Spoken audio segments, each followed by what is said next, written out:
La guerre des Gaules, écrit par Jules César et traduit en 1926 par Léopold Albert Constance. Ceci est la quatrième et dernière partie du livre 7 et constitue la dernière contribution de Jules César lui-même aux commentaires sur la guerre des Gaules. Le texte de la lecture d'aujourd'hui est tiré du Corpus Scriptorum Latinorum en date du 26 juin 2009. 68. Après cette déroute de toute sa cavalerie, Vercingétorix, qui avait disposé ses troupes en avant de son camp, les mit en retraite, incontinent, et prit la route d'Alésia, ville des Mandubiens, en ordonnant qu'on se hâtât de faire sortir du camp les bagages et de les acheminer à sa suite.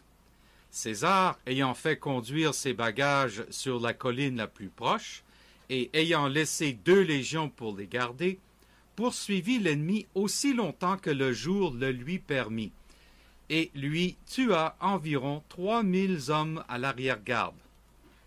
Le lendemain, il campa devant Alésia. S'étant rendu compte de la force de la position, et voyant d'autre part que l'ennemi était terrifié, parce que sa cavalerie, qui était l'arme sur laquelle il comptait le plus, avait été battue, il exhorta ses soldats au travail et entreprit l'investissement de la place. 69. La ville, proprement dite, était au sommet d'une colline, à une grande altitude, en sorte qu'on voyait bien qu'il était impossible de la prendre autrement que par un siège en règle. Le pied de la colline était de 2 côtés baigné par des cours d'eau. En avant de la ville, une plaine s'étendait sur une longueur d'environ 3000. De tous les autres côtés, la colline était entourée à peu de distance de hauteur dont l'altitude égalait la sienne.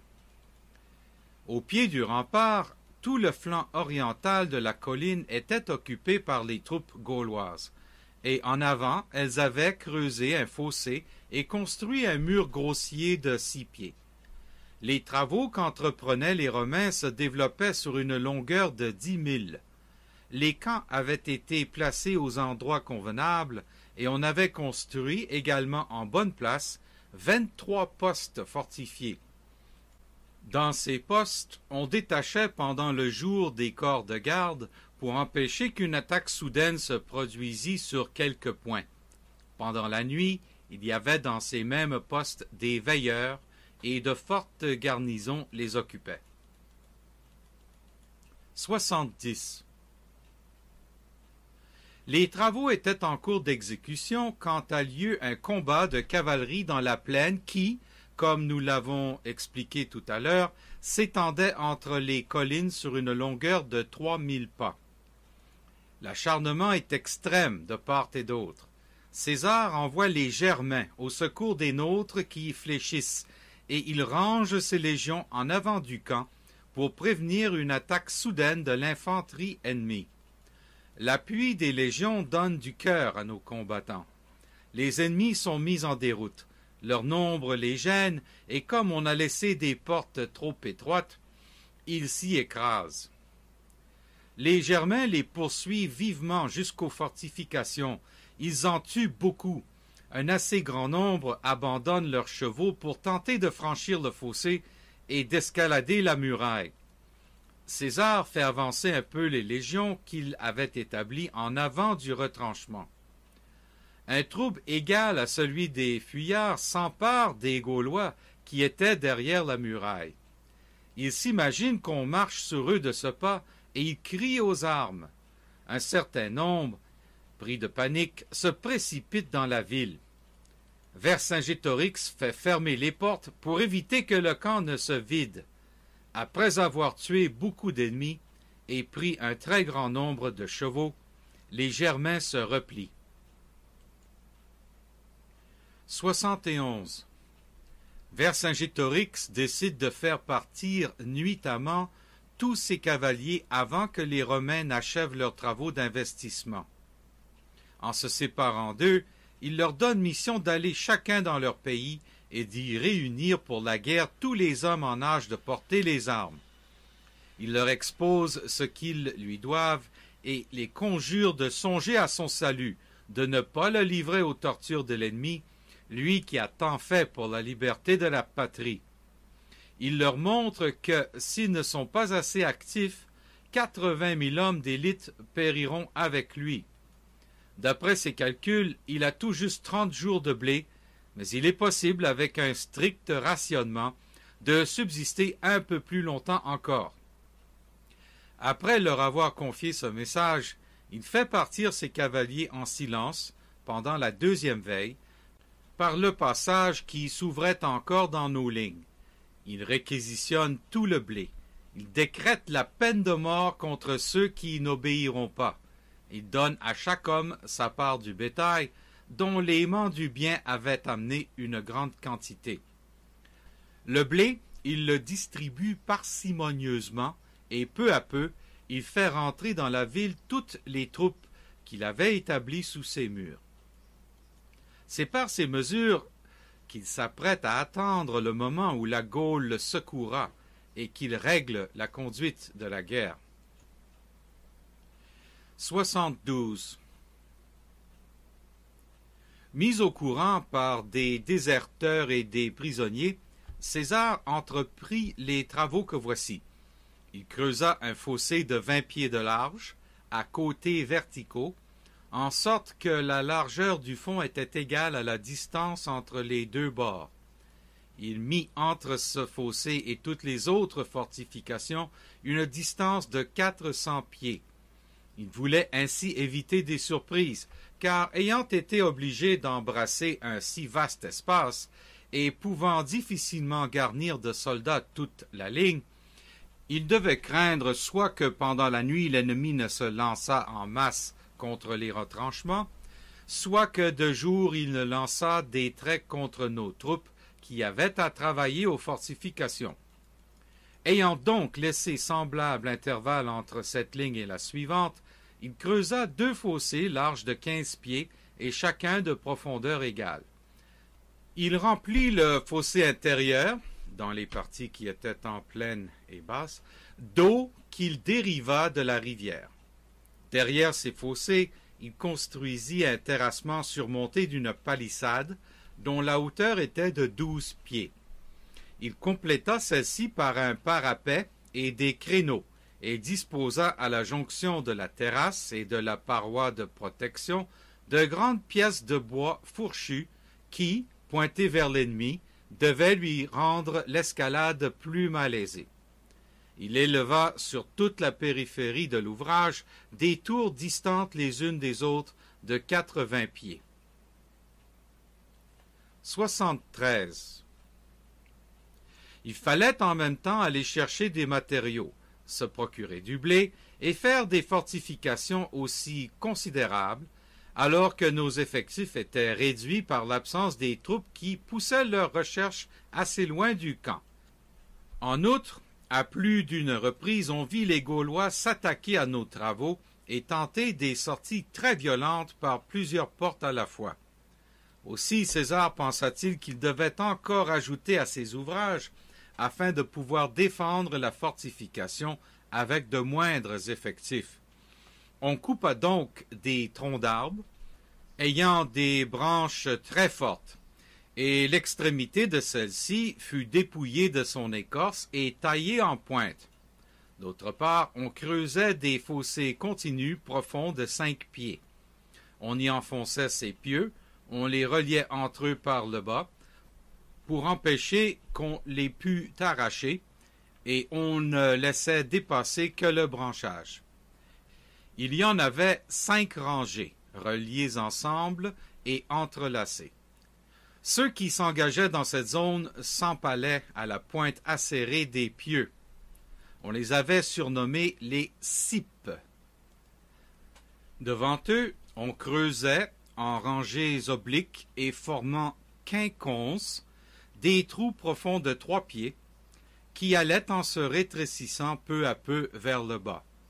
On y enfonçait des pieux lisses de la grosseur de la cuisse, dont l'extrémité supérieure avait été taillée en pointe et durcie au feu. On ne les laissait dépasser le sol que de 4 doigts. En outre, pour en assurer la solidité et la fixité, on comblait le fond des trous, sur une hauteur d'1 pied, de terre qu'on foulait. Le reste était recouvert de branchages et de broussailles afin de cacher le piège. On en fit 8 rangs, distants les uns des autres de 3 pieds. On les appelait lys, à cause de leur ressemblance avec cette fleur. En avant de ces trous, 2 pieux longs d'1 pied, dans lesquels s'enfonçait un crochet de fer, étaient entièrement enfouis dans le sol. On en semait partout et à intervalles rapprochés. On leur donnait le nom d'aiguillons. 74. Ces travaux achevés, César, en suivant autant que le lui permit le terrain la ligne la plus favorable, fit sur 14 000 de tours une fortification pareille à celle-là, mais inversement orientée, contre les attaques du Dor, afin que même des forces très supérieures ne pussent, s'il lui arrivait d'avoir à s'éloigner, envelopper les postes de défense ou ne le contraignissent à s'exposer dangereusement hors de son camp. Il ordonna que chacun se procure du fourrage et du blé pour 30 jours. 75. Tandis que devant Alésia s'accomplissent ces travaux, les Gaulois, ayant tenu une assemblée des chefs, décident qu'il convient non pas d'appeler, comme le voulait Vercingétorix, tous les hommes en état de porter les armes, mais de demander à chaque cité un contingent déterminé, afin d'éviter que dans la confusion d'une telle multitude, il devienne impossible de maintenir la discipline, de distinguer les troupes des divers peuples, de pourvoir au ravitaillement. On demande aux Éduins et à leurs clients Ségusiave, Ambivarète, Aulerque, Branovis, Blanovii, 35 000 hommes, un chiffre égal aux Arvernes, auxquels on joint les Eleutètes, les Cadurques, les Gabales, les Vélavii, qui sont par longue tradition leurs vassaux, aux Sécanes, aux Sénons, aux Bituriges, aux Santons, aux Rutènes, aux Carnutes, 12 000 hommes par cité, aux Bellovaques, 10 000, 8 000 aux Pictons, aux Turons, aux Parisii, aux Helvètes, aux Ambiens, aux Médiomatrices, aux Pétrocorii, aux Nerviens, aux Morins, aux Nitiobroges, 5 000, autant aux Aulerques sénomans, 4 000 aux Atrébates, 3 000 aux Véliocas, aux Lexovii, aux Aulerques Éburovis, 1 000 aux Rauraques, aux Boïens, 20 000 à l'ensemble des peuples qui bordent l'océan et qui se donnent le nom d'Armoricains, Coriosolites, Redons, Ambibarii, Calètes, Ossismes, Lémovis, Unel. Les Bellovaques ne fournirent pas leur contingent parce qu'ils prétendaient faire la guerre aux Romains à leur compte et à leur guise et n'obéir aux ordres de personne. Pourtant, à la prière de Commios, ils envoyèrent 2 000 hommes en faveur des liens d'hospitalité qui les unissaient à lui. 76.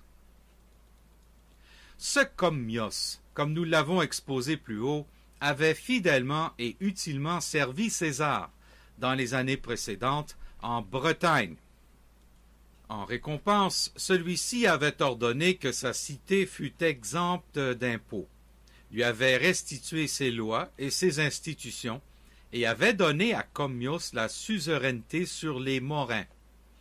Pourtant, telle fut l'unanimité de la Gaule entière à vouloir reconquérir son indépendance et recouvrer son antique gloire militaire, que la reconnaissance et les souvenirs de l'amitié restèrent sans force, et qu'ils furent unanimes à se jeter dans la guerre de tout leur cœur et avec toutes leurs ressources.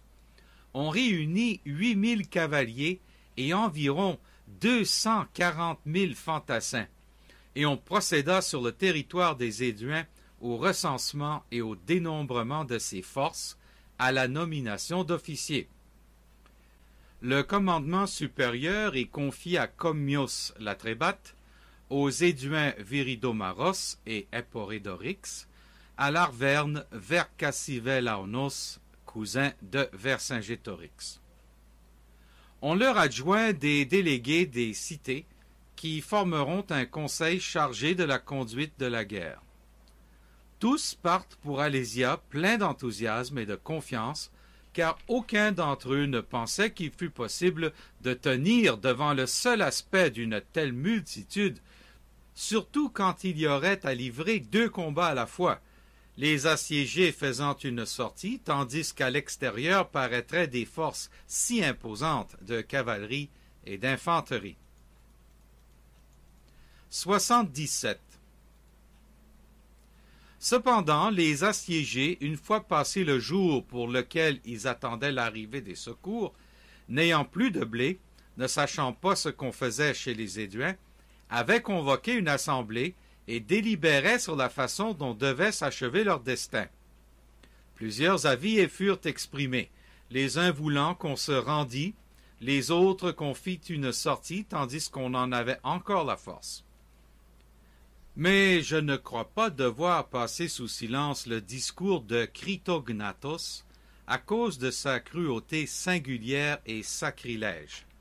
Ce personnage, issu d'une grande famille arverne et jouissant d'un grand prestige, parla en ces termes.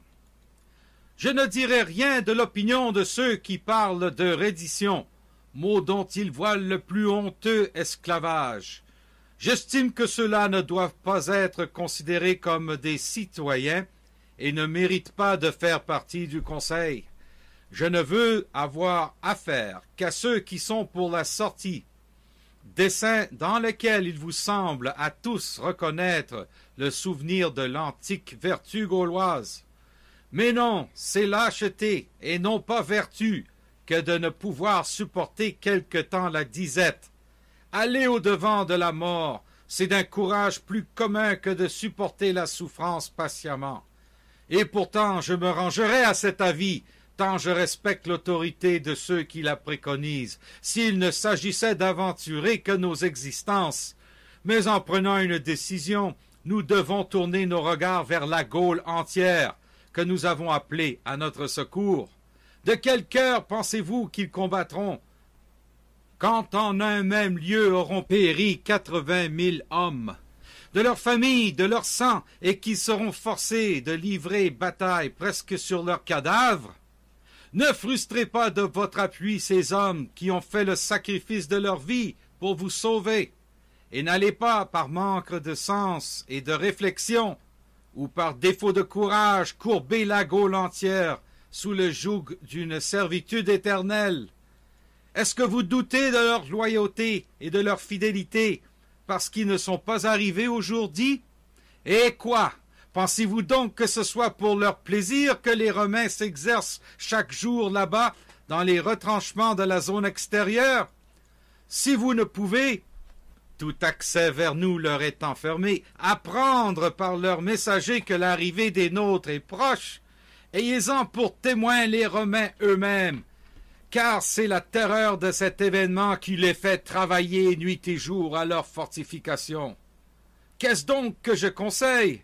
Faire ce que nos ancêtres ont fait dans la guerre, qui n'était nullement comparable à celle-ci, une guerre des Cimbres et des Teutons obligés de s'enfermer dans leur ville et pressés comme nous par la disette. Ils ont fait servir à la prolongation de leurs existences ceux qui, trop âgés, étaient des bouches inutiles, et ils ne se sont point rendus.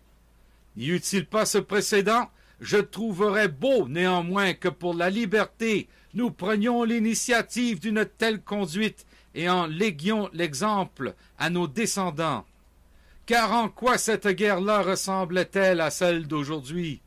Les Cimbres ont ravagé la Gaule et y ont déchaîné un grand fléau. Du moins un moment est venu où ils ont quitté notre sol pour aller dans d'autres contrées. Ils nous ont laissé notre droit, nos lois, nos chants, notre indépendance. Mais les Romains, que cherchent-ils? Que veulent-ils? C'est l'envie qui les inspire lorsqu'ils savent qu'une nation est glorieuse et ses armes puissantes.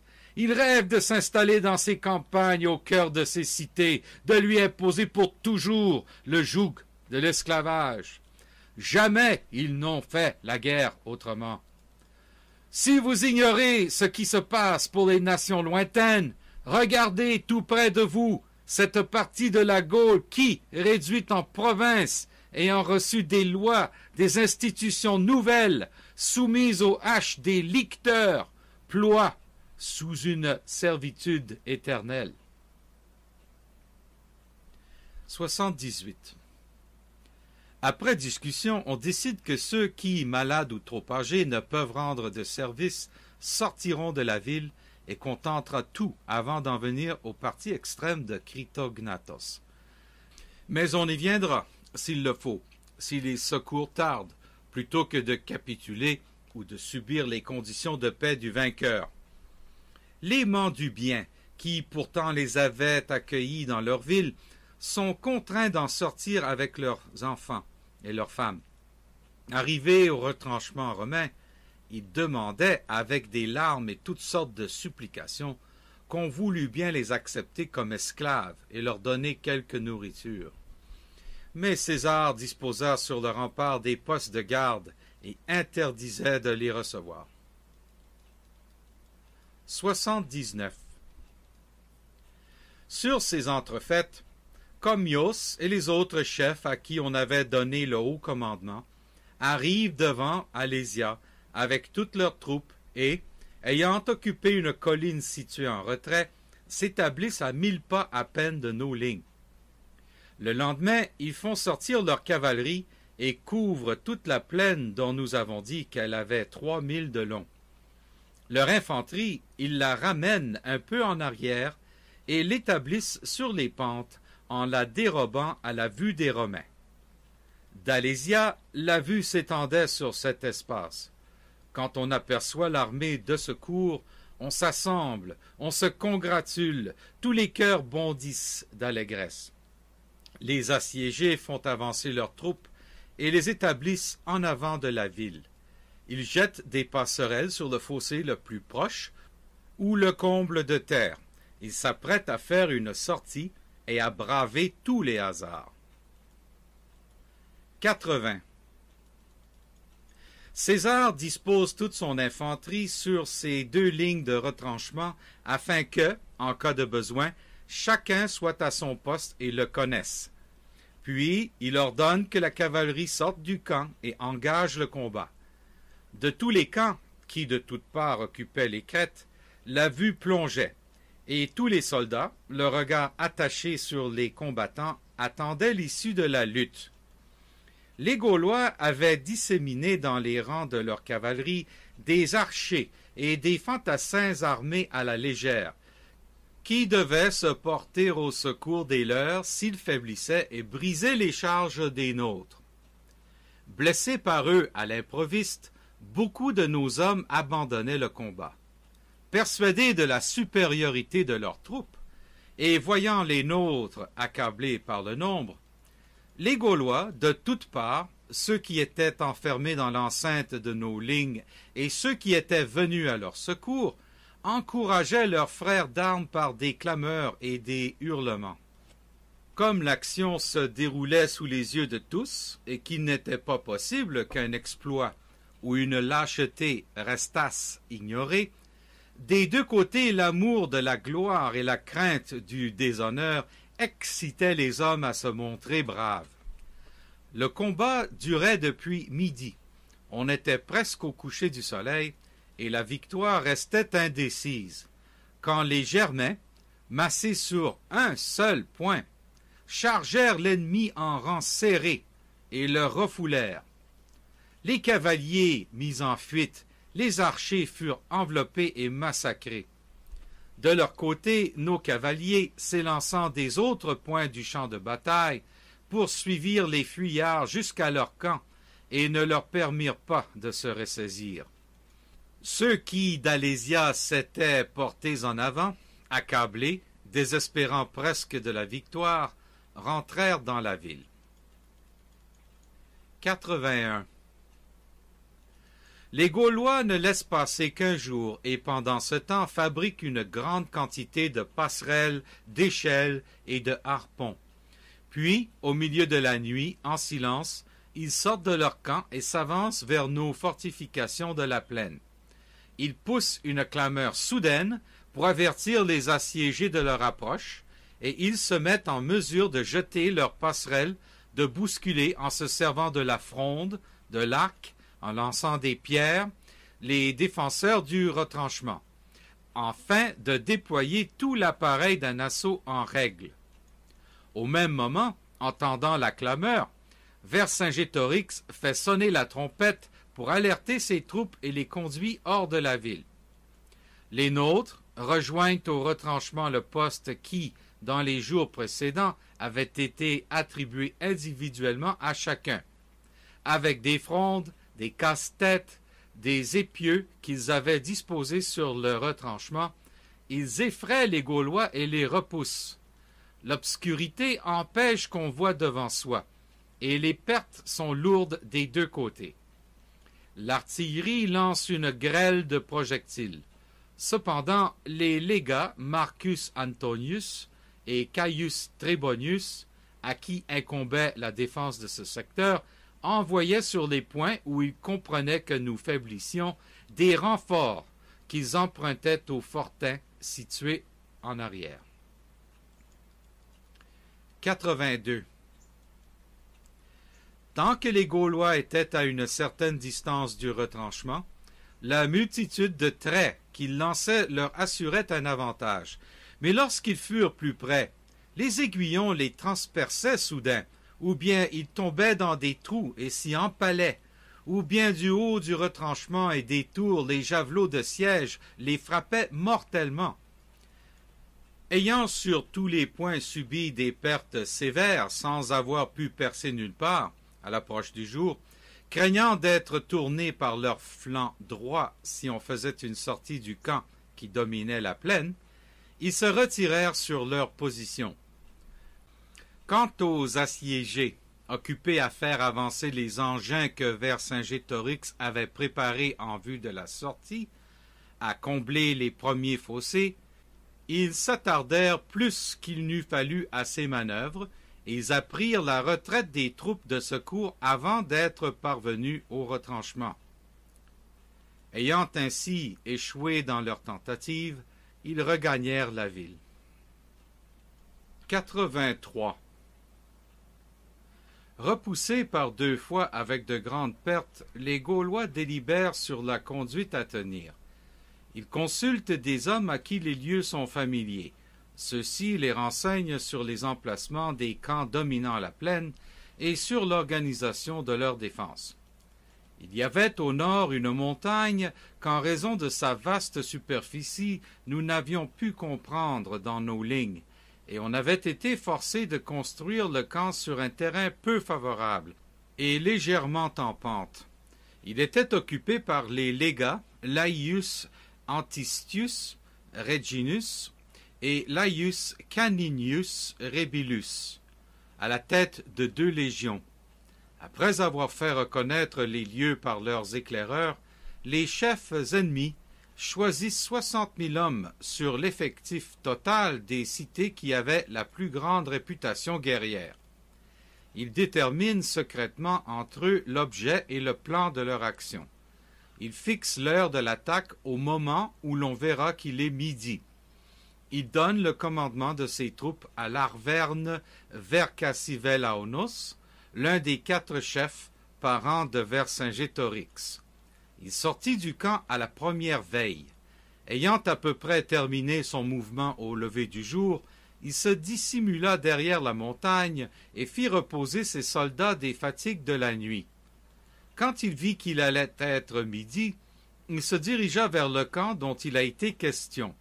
En même temps, la cavalerie s'approchait des fortifications de la plaine et le reste des troupes se déployait en avant du camp gaulois. 84. Vercingétorix, apercevant les siens du haut de la citadelle d'Alésia, sort de la place. Il fait porter en avant les fascines, les perches, les toits de protection, les faux et tout ce qu'il avait préparé en vue d'une sortie. On se bat partout à la fois, on s'attaque à tous les ouvrages. Un point paraît-il faible, on s'y porte en masse. Les Romains, en raison de l'étendue des lignes, sont partout occupés, et il ne leur est pas facile de faire face à plusieurs attaques simultanées. Ce qui contribue beaucoup à effrayer nos soldats, ce sont les cris qui s'élèvent derrière eux. Parce qu'ils voient que leur sort dépend du salut d'autrui, le danger qu'on n'a pas devant les yeux est en général celui qui trouble le plus. 85. César, qui a choisi un bon observatoire, suit l'action dans toutes ses parties. Il envoie du renfort sur les points menacés. Des deux côtés règne l'idée que cette heure est unique, que c'est celle de l'effort suprême. Les Gaulois se sentent perdus s'ils n'arrivent pas à percer. Les Romains pensent que s'ils l'emportent, c'est la fin de toute leur misère. Le danger est surtout grand aux fortifications de la montagne où nous avons dit qu'on avait envoyé vers Cassivellaunus. La pente défavorable du terrain joue un grand rôle. Les uns jettent des traits, les autres s'approchent en formant la tortue. Des troupes fraîches remplacent sans cesse les troupes fatiguées. La terre que tous les assaillants jettent dans nos ouvrages leur permet l'escalade et recouvre les obstacles que nous avions dissimulés dans le sol. Déjà les nôtres n'ont plus d'armes et leur force les abandonne. 86. Quand il apprend cela, César envoie Labienus avec 6 cohortes au secours de ceux qui sont en péril. Il lui donne l'ordre, s'il ne peut tenir, de ramener des cohortes et de faire une contre-attaque, mais seulement à la dernière extrémité. Il se rend lui-même auprès des autres combattants, les exhorte à ne pas céder à la fatigue. Il leur montre que de ce jour, de cette heure, dépend le fruit de tous les combats précédents. Les assiégés, désespérant de venir à bout des fortifications de la plaine, car elles étaient formidables, tentent l'escalade des hauteurs. Ils y portent toutes les machines qu'ils avaient préparées. Ils chassent les défenseurs des tours sous une grêle de traits, comblent les fossés avec de la terre et des fascines, font à l'aide de faux une brèche dans la palissade et le parapet. 87. César envoie d'abord le jeune Brutus avec des cohortes, puis son légat, Caius Fabius, avec d'autres. À la fin, la lutte devenant plus vive, il amène lui-même des troupes fraîches. Ayant rétabli le combat et refoulé l'ennemi, il se dirige vers l'endroit où il avait envoyé Labienus. Il prend 4 cohortes au fort le plus voisin et ordonne qu'une partie de la cavalerie le suive, que l'autre contourne les retranchements extérieurs et attaque l'ennemi à revers.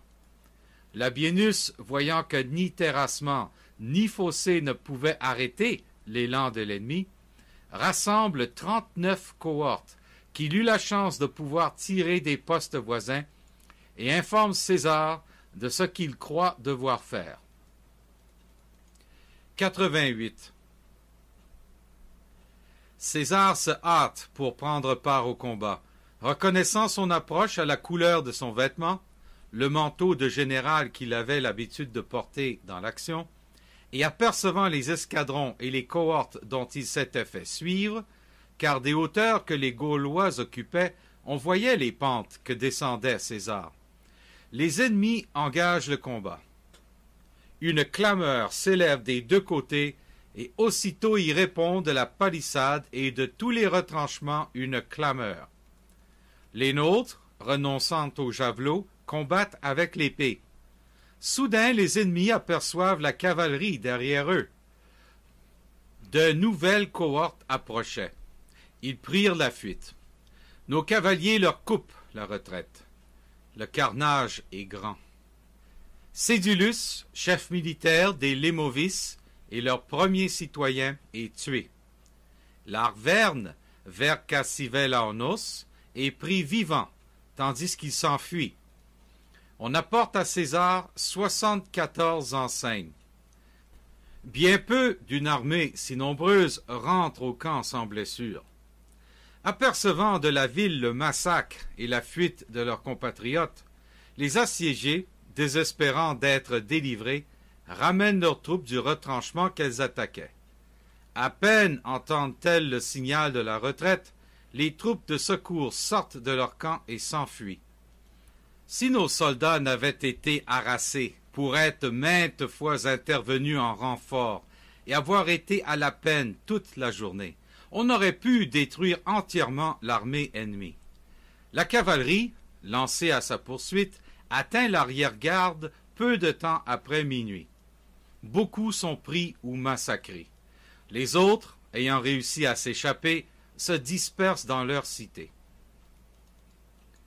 89. Le lendemain, Vercingétorix convoque l'assemblée. Il déclare que cette guerre n'a pas été entreprise par lui à des fins personnelles, mais pour conquérir la liberté de tous. Puisqu'il faut céder à la fortune, il s'offre à eux, ils peuvent, à leur choix, apaiser les Romains par sa mort ou le livrer vivant. On envoie à ce sujet une députation à César. Il ordonne qu'on lui remette les armes, qu'on lui amène les chefs des cités. Il installa son siège au retranchement, devant son camp. C'est là qu'on lui amène les chefs. On lui livre Vercingétorix, on jette les armes à ses pieds. Il met à part les prisonniers Éduins et Arverne, pensant essayer de se servir d'eux pour regagner ses peuples, et il distribue les autres à l'armée entière, à titre de butin, à raison d'un par tête. 90. Tout cela réglé, il part chez les Éduins. La cité fait sa soumission. Des ambassadeurs arvernes viennent l'y trouver, se déclarant prêts à exécuter ses ordres. Il exige un grand nombre d'otages. Il envoie les légions prendre leurs quartiers d'hiver. Il rend aux Éduins et aux Arvernes environ 20 000 prisonniers. Titus Labienus, avec 2 légions et la cavalerie, reçoit l'ordre de partir chez les Sécanes. Il lui adjoint Marcus Sempronius Rutilus. Il place Laïus Fabius et Lucius Minucius Basilus avec 2 légions chez les Rèmes, pour que ceux-ci n'aient rien à souffrir de leurs voisins, les Bellovaques. Laïus Antistius Reginus est envoyé chez les Ambivarètes, Titus Sextius chez les Bituriges, Laïus Caninius Rebilus chez les Rutènes, chacun avec une légion. Quintus Tullius Cicéron et Publius Sulpicius sont cantonnés à Châlons et à Mâcon, chez les Éduins sur la Saône, pour veiller au ravitaillement. Quant à lui, il décide de prendre ses quartiers d'hiver à Bibracte. Lorsque ces événements sont connus à Rome par une lettre de César, on célèbre des supplications de 20 jours.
La guerre des Gaules, écrit par Jules César et traduit en 1926 par Léopold Albert Constance.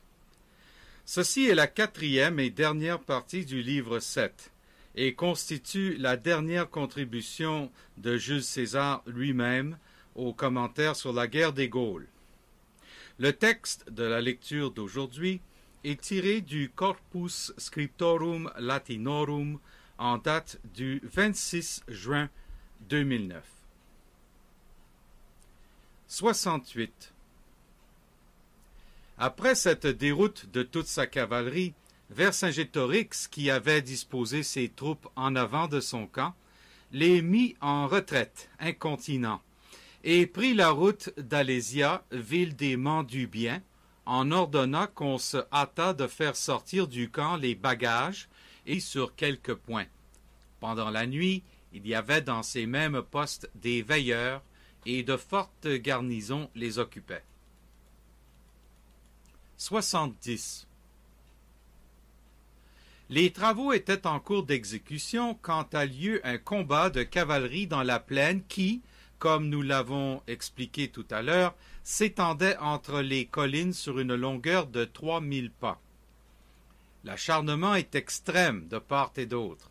César envoie les Germains au secours des nôtres qui y fléchissent, et il range ses légions en avant du camp pour prévenir une attaque soudaine de l'infanterie ennemie. L'appui des légions donne du cœur à nos combattants. Les ennemis sont mis en déroute.